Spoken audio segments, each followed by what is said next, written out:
One of the greatest paradoxes in basically human experience is that if we become more accessible, we become more connected to others, and we become less vulnerable. So polyvagal theory basically honed in on the underlying physiological state. When our bodies become under states of threat, we mobilize, we go into fight, flight, we try to defend, and when we become overwhelmed, we shut down. So what appears to be a trivial event that intellectually means nothing, their body interpreted as life-threatening. So what the theory did was give a tremendous understanding of the individual's reaction to an event.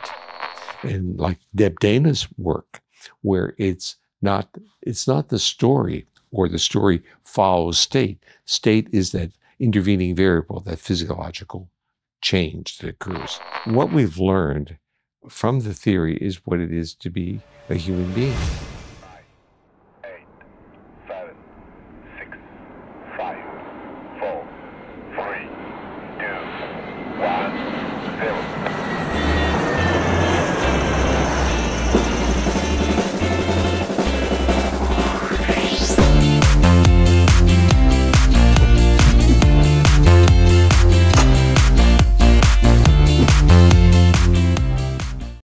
So I'm here in Potsdam for Polyvagal conference, and I have the honor to welcome Dr. Stephen Porges, who created the Polyvagal theory.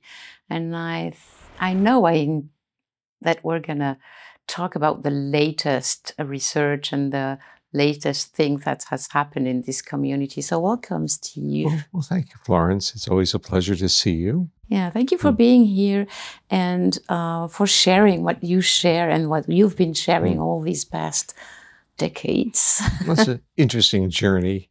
It's a journey that, I'm on, so I really don't know what I'm going to share or share next, but it's been a very, let's say, a journey of self-enlightenment and a journey of accessibility to others. So I've been able to learn from so many.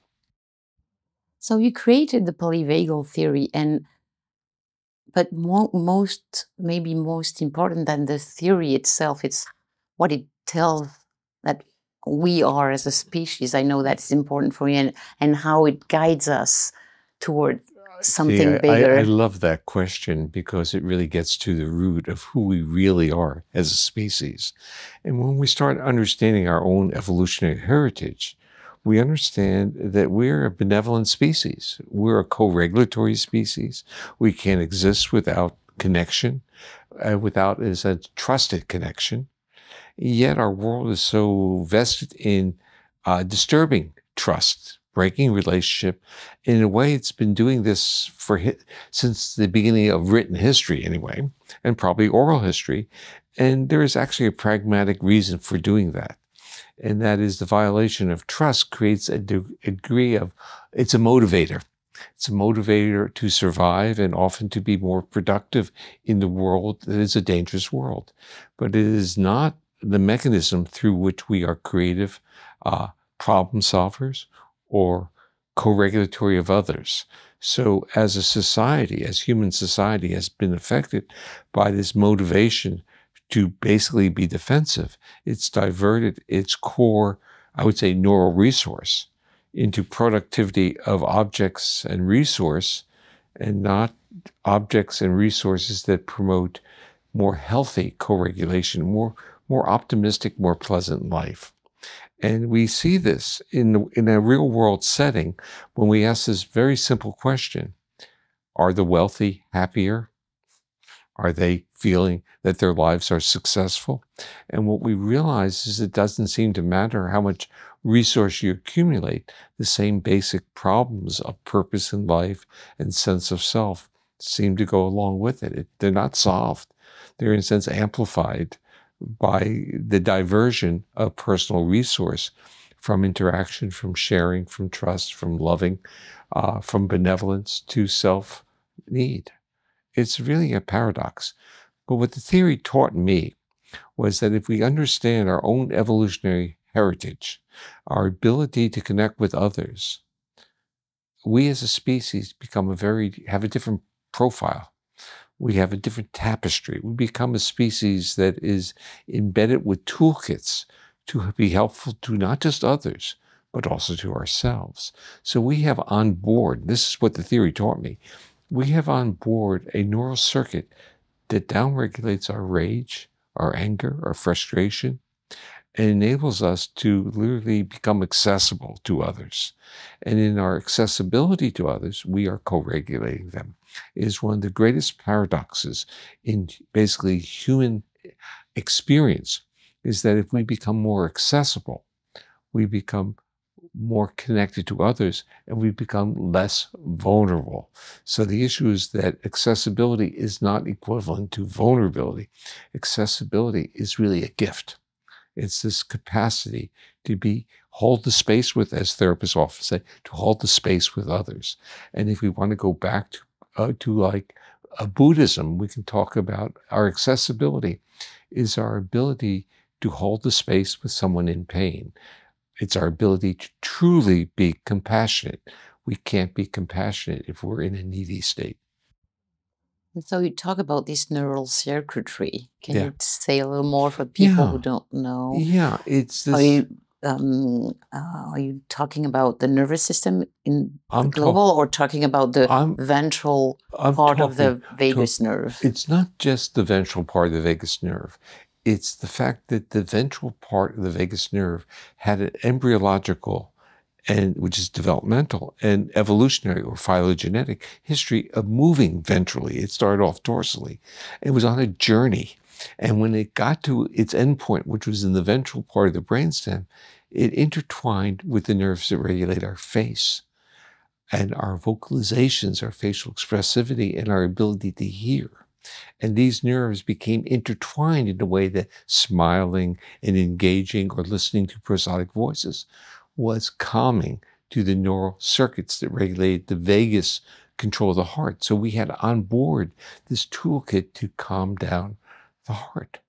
And of course we know that because we use words like, I could see his or her heart in their facial expressivity or in their voice. And in reality, they were. People were hearing the heart, well, at least the neural regulation of the heart, in the intonation of voice. A voice that is more melodic is a voice that is really broadcasting the welcoming accessibility of our viscera, of our heart. And you've seen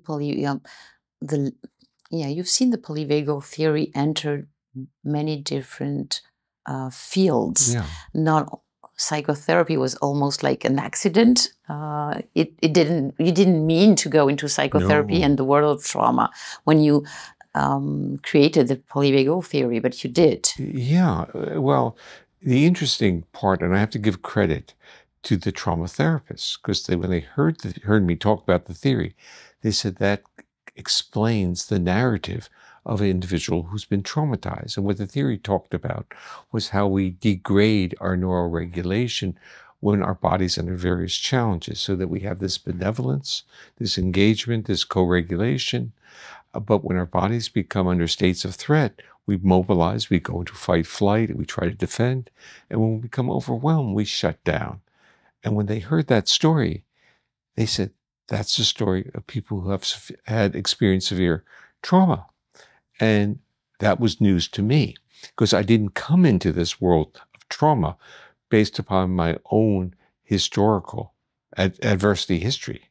My life, like everyone else, we thought we had trauma until we learned from those who have survived trauma that trauma is very, very, I'd say, can be devastating effects. But what we learned from the world of trauma, and this was really where my education started, I learned that those who have experienced traumatic events, experienced it, and their nervous system was retuned from that experience, they taught me what they lost.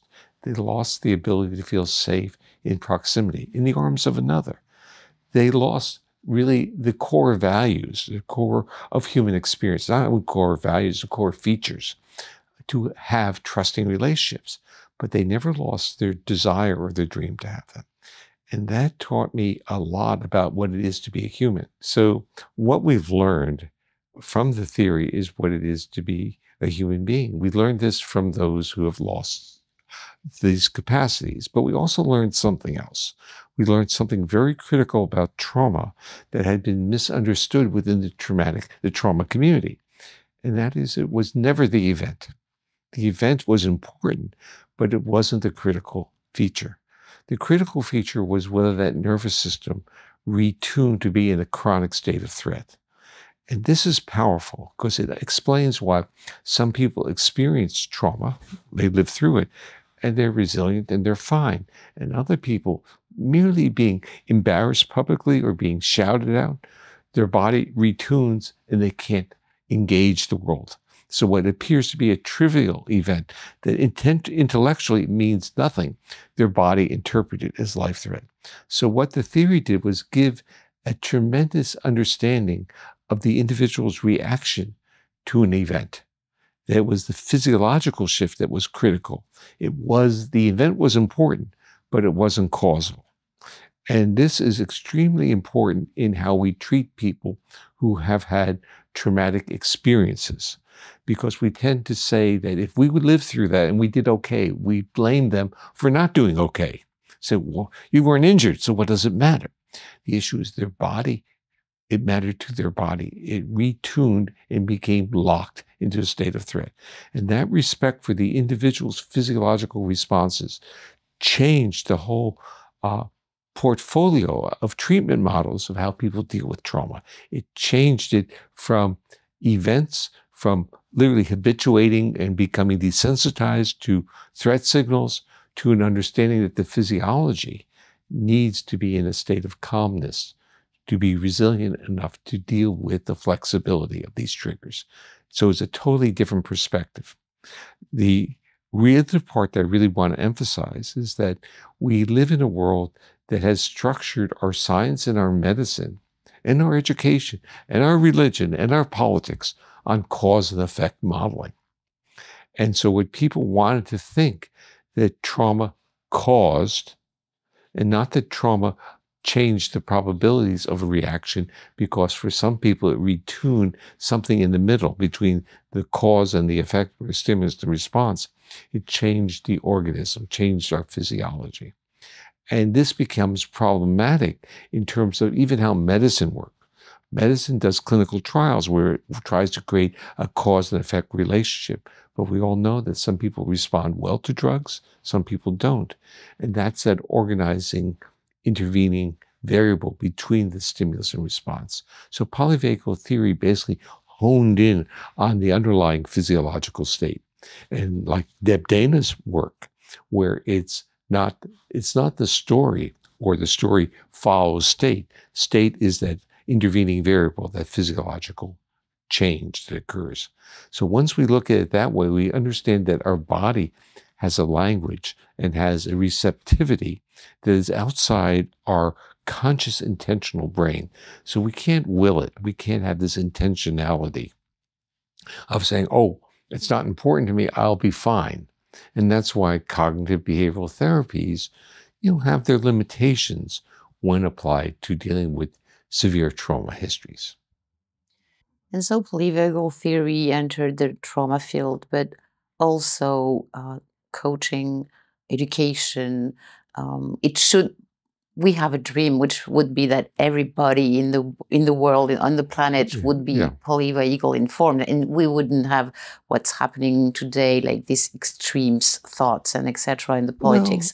But what are the most, where has it been the most effective, or the most? Where has it brought the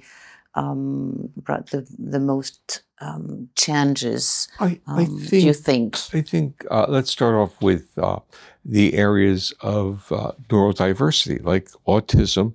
It started to emphasize that people were not necessarily pre-programmed genetically to have a certain portfolio, that many of those behaviors that fell into enabling these diagnostic categories to exist were really expression of a physiological state that was quite flexible.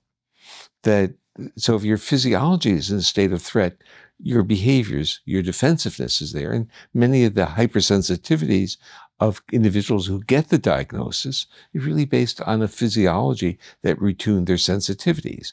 And if you can calm that individual's physiology down, their ability to interact with others improves. So you start getting a more optimistic, a more optimal experience. You do not necessarily cure autism, but what you do is enable individuals to have opportunities to co-regulate with others. And this is very important. We find that in education, where a lot of kids have school refusal, their bodies are really in a state of life that they have all kinds of gut problems. Polyvagal theory shines the spotlight and says, if you're getting these gut problems about entering school, your body is reacting as if you're under life threat. Is that something you want to experience or you want your kids to experience? Well, the issue is, can you send signals of safety that enable that physiology to calm down? And that led to certain types of interventions like the Safe and Sound Protocol and now the Rest and Restore, which try to talk directly to the nervous system's regulation of autonomic state, independent of actual behaviors that are, let's say, atypical or problematic. But if we calm the body, who do we become? And that's not only in the psychology, but also, would you say neurodiversity, but education, and maybe also organizations? It's everything. It's everywhere. It's everything that deals with human interaction. Or would say even it's everything that deals with human social mammal interaction. So when I deal with my cat, or deal with dogs, or deal with other pets, it's my physiological state is being projected or broadcast to them, and it affects their accessibility to me and from me. So I think pets are wonderful in the sense neural exercises of being accessible. So because we will treat animals more, I would say, with greater flexibility than we treat our children. We will tell our children that they're doing bad behaviors. Often we will kind of understand that a cat has certain cat-like behaviors. We don't get mad at the cat, or we shouldn't. We understand that that's part of their behavioral repertoire. Likewise with dogs. Dogs are trying to please us, and when we don't look at them as warmly or accepting, they react to it, and when our voice changes. So in polyvagal terminology, we use the word neuroception. So intonation can trigger, when used with a melodic voice, triggers a neuroception of safety, and that's when pets and children and babies calm down. We use a prosodic voice to babies and pets, and they stop crying. Wow. Are they understanding our words, or they don't care about our words? They understand that we are broadcasting our physiological state. And that's why in social interactions, in our culture, we are great believers in words. We're not great believers in intonation of words, but our body only believes, or primarily believes, in the intonation of our words. So you have two different portals. We have a linguistic one, which is using high cortex, but the intonation is using brainstem. If the brainstem detects threat, forget it. There's no interaction. Mm-hmm. You talked rapidly about the Safe and Sound Protocol and the Rest and Restore Protocol, which is brand new, and that you will be talking at this Potsdam conference. This is intervention through music, but it's special music. Yeah. What's the difference between that, what you're offering, or what you've worked on and really developed, and like music therapy? Well, it could be considered music therapy, but where music in polyvagal music terminology, music is a vehicle. But what is a vehicle for? So with Safe and Sound Protocol, it's a vehicle for the modulation of sounds that amplify prosody, like intonation of voice. Rest and Restore, it's modulation of the endogenous bodily rhythms that our brainstem, our nervous system, knows regulates our internal organs. So we know that music with certain high frequencies can literally trigger seizures, sounds and lights. And we know that music, when it's played at a certain tempo, organizes our somatic motor. We march or we dance. And these are this is called entrainment, where the nervous system recognizes the rhythms and then produces a neural circuit that is triggered by that entrainment. But we tend not to understand the relationship between the rhythms of our viscera, of our organs. Those rhythms are extraordinarily slow. So we are very familiar with motor entrainment, somatomotor entrainment for marching and dancing, and we're familiar with high cortical entrainment with seizures, with lights and sounds. But we're not familiar as a culture with infrasounds of our physiological organs, of our breathing and of our heart and of our gut, that are really very slow rhythms that are outside of the audible one. But we can modulate audible signals in those slow endogenous rhythms. And that's what's going on in polyvagal music. We're using an algorithm that is mapped onto the endogenous, the rhythms of our body, of our organs. And the brainstem sees that as signals of safety. So just like you would use a vagal nerve stimulator, which stimulates the sensory portion of the vagus, sends a signal to the brainstem. The brainstem says, hey, I'm getting information from the organs, and this is good. So now the motor part starts regulating those organs. That's why vagal nerve stimulators work. Not that they're directly affecting the organs in a direct line. They're stimulating the brainstem to regulate the organ. Well, you can enter the brainstem not just with a vagal nerve stimulator. You can enter it with music that is modulated in these rhythms. And what's interesting is that the body interprets it and now starts to trigger those rhythms in the body. So now you start feeling these rhythms moving down your gut. You start feeling your body, these visceral organs, with these rhythms, and it's really signaling the body, giving it permission to regulate these organs. Now think of what happens in our real world. We have a skeletal motor system, and when we signal that, we tighten up and we impact on our organs. That impact stops these oscillations of homeostatic. And what this music is about is like saying, I'm giving my brainstem permission to regulate those organs. And visualize what that would feel like. It would be like floating on a raft on the ocean without the possibility of falling off. Because if you felt you would fall off, you tighten your muscles. But if you felt you couldn't, you'd enjoy the slow, rhythmic movement of our body. And we know even from birth, what do babies like? And in a sense, even in our minds, as we talk about it, we have a sense of internal feelings of bliss that our bodies want that. That's what the music does. Mhm. And so my last question will be, because we've seen a lot of people talking about the vagus nerve, and you've worked on that for so many years, so that saying that we can stimulate it, or we can do it another way, Yeah. or we can, trigger, or what's the what do you think about all those programs that they say that are like it's a miracle, the vagus nerve miracle?